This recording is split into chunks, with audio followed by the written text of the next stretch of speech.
One thing is clear from IBC 2019, sport is making the transition to internet streaming. In this interview with Amazon Web Services' Simon Frost, he tells us the many ways companies like Dixon, Eurosport and Formula One are using AWS features like low latency streaming, AI and dynamic ad insertion in their sports streaming businesses. Let's get started.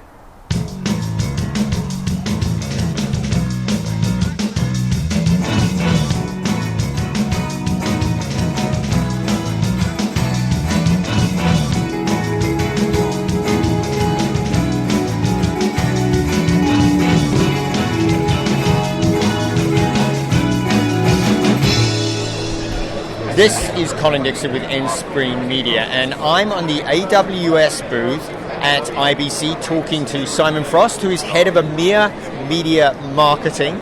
Simon, very busy show. I think everybody can hear how busy your booth is. Certainly is. You have been focusing a lot on sport this year. So tell us what you've been doing with some of the sports clients that you have. Absolutely. We certainly see that live sports is one of the areas that cloud is being adopted really, really quickly. I think the value of high sports, the demands of sports being quite bursty, really lends itself very well to cloud.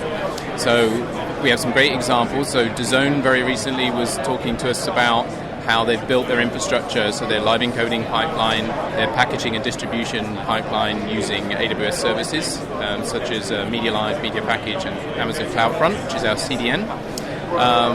We've had Eurosport recently talking with us at the show about what Eurosport's been doing to help them reach their viewers better using AWS, both for analytics and both for distribution.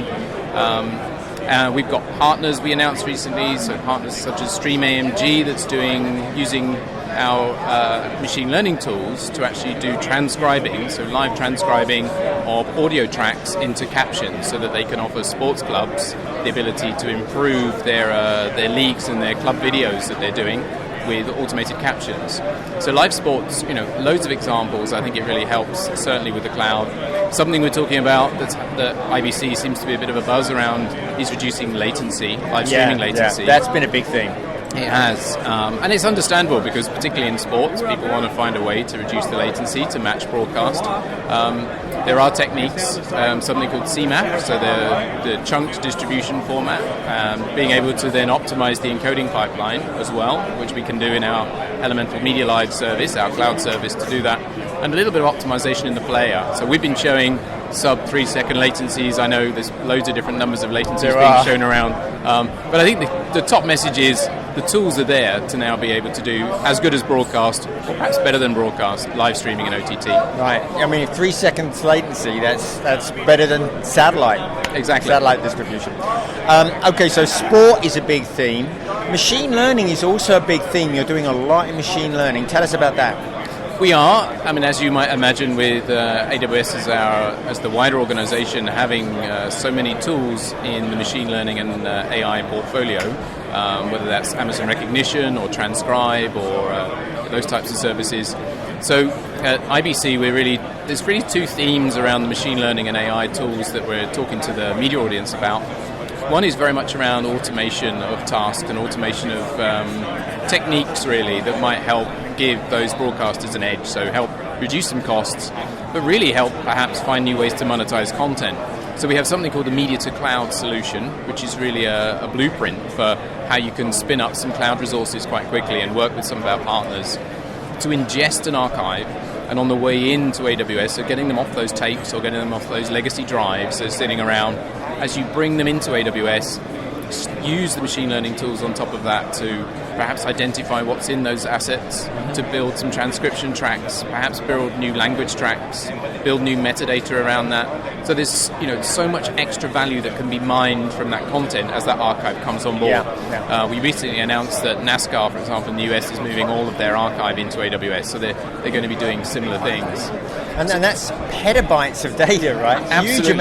Huge amounts. But that's the big opportunity. Once those archives are in the cloud, it's also accessible to so many more people in the business. I mean, that's that's when cloud starts making a difference to these businesses, when they can start to think differently, they can experiment a bit more. They don't have to necessarily ask teams or go to the basement to kind of find the tape to see what was on that piece of footage they've got. They can find that piece of footage so much faster right away, and monetize that content with because the commercial opportunities come around so much quicker. Yeah. So they're using it to improve the workflows. What about experience? Right, that's another important aspect. How's it being used there? The user experience is a big one. So many everyone in this industry now is looking to continue to get eyeball time with the viewer and differentiate their service. So we have loads of great examples where machine learning tools are being used to impact that viewer experience in a great positive way. So Formula One, for example, is using Amazon recognition and Amazon machine learning tools to help predict the overtake in a race, and now that's part of the on-screen experience. So you have live predictions of the overtake in a live race.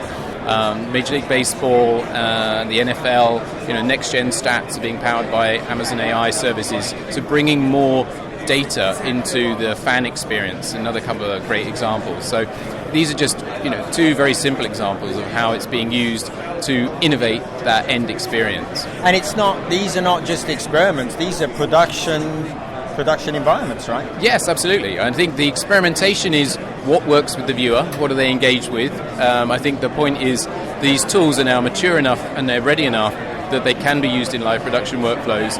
But the ability, and again, the tenets of the cloud is you're only paying for what you used. So if you decide that a particular feature that you've launched on screen that's been powered by AI doesn't get the engagement you want, well, just try something else. You haven't lost huge amounts of money in doing that. The experimentation is in finding what works and what's sticky, really, with the viewer. But the tools, mature. So it sounds like media companies are becoming more confident in cloud resources in critical production lines of their video, right? Yeah, I mean, there's another one that we announced at the show was working with France Television. So France Television was doing, again, a sports example, actually. So Roland Garros, which is the tennis, they had live OTT coverage, streaming of the tennis.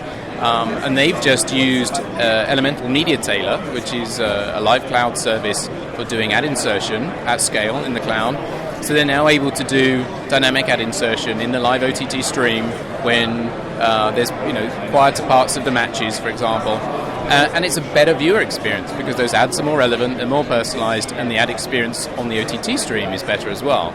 So they're really excited. They're going to use that into the future with some of their other sporting events as well. That's great. So people are really beginning to realize the benefits of cloud. Yes. And it sounds like machine learning is a really big thing for you as well this year. So, great news, and I hope to come back and talk to you about these again very soon. Thank you, Simon. Thanks, Colin. This has been Colin Dixon with nScreen Media.